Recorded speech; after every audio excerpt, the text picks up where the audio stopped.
Disc brake ആണോ റിം break ആണോ? ഇതാണ് നമ്മൾ ബ്രേക്ക് പിടിക്കാൻ പോണ ലൈൻ. അവിടുന്ന് ഒരു 200 മീറ്റർ അകലേന്ന് നല്ല സ്പീഡിൽ ചവിട്ടി വരും. ഇവിടുന്ന് ബ്രേക്ക് പിടിച്ചിട്ട് എവിടെ പോയി നിൽക്കുമെന്ന് നോക്കാം.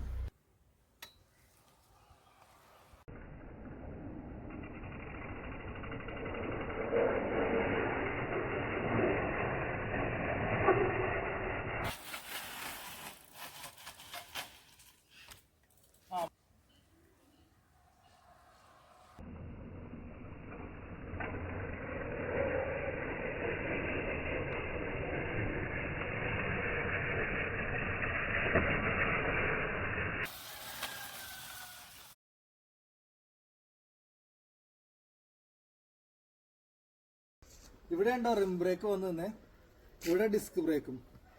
എൻഡ്യൂറൻസ് റോഡ് ബൈക്കുകൾ എപ്പോഴും മിനിമൽ ആവുന്നതാണ് നല്ലത്. അതിന് റിം ബ്രേക്ക് ആണ് നല്ലതെന്നാണ് എൻ്റെ റെക്കമെൻഡേഷൻ.